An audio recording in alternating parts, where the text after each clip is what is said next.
எல்லோருக்கும் வணக்கங்க. இன்னைக்கு நம்ம பார்க்கக்கூடிய பதிவு என்னன்னு பார்த்தீங்கன்னா, இழந்த இலை.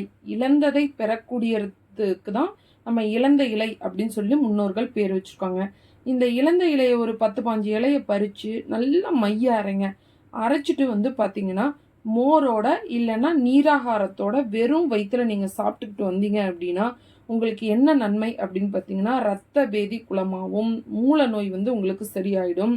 அடுத்தது அந்த தலையில பார்த்தீங்கன்னா, புழு வெட்டுன்னு சொல்றாங்கல்ல, அத தலையில அப்படியே பூசிக்கிட்டீங்க அப்படின்னா, புழு வெட்டு சரியாயிடும். அடுத்தது உள்ளங்கை, உள்ளங்கால் வேர்க்கிறவங்க நைட்டு தூங்க போகும்போது இந்த இலந்த இலைய நல்லா மைய அரைச்சு, உள்ளங்கையிலயும், உள்ளங்கால்லயும் போட்டு சாக்ஸ போட்டுட்டு தூங்கிட்டீங்க அப்படின்னா, நாளடைவுல உங்களுக்கு இந்த உள்ளங்கை, உள்ளங்கால் வேர்க்கிறது சரியாயிடும்.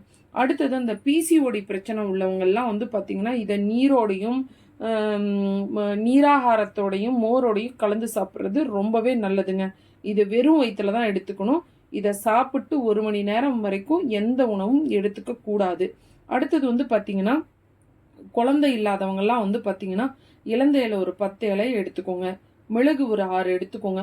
பூண்டு பெரிய பல்லா இருந்தால் ஒரு 3, சின்ன பல்லா இருந்தால் ஒரு 5 எடுத்து நல்லா மைய அரைச்சு அந்த நீராகார தண்ணியோட பீரியட்ஸ் டைமில் நீங்கள் குடிக்கும்போது உங்களுக்கு பார்த்தீங்கன்னா, உள்ளே இருந்து அந்த கிருமிகள் எல்லாம் அடிச்சுட்டு வெளியில் வந்துடும்.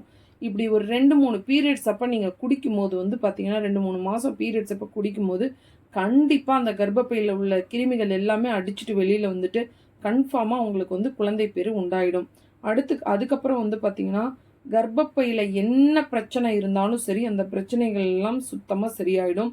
மாதவிடாய் கோளாறு சரியாயிடுங்க.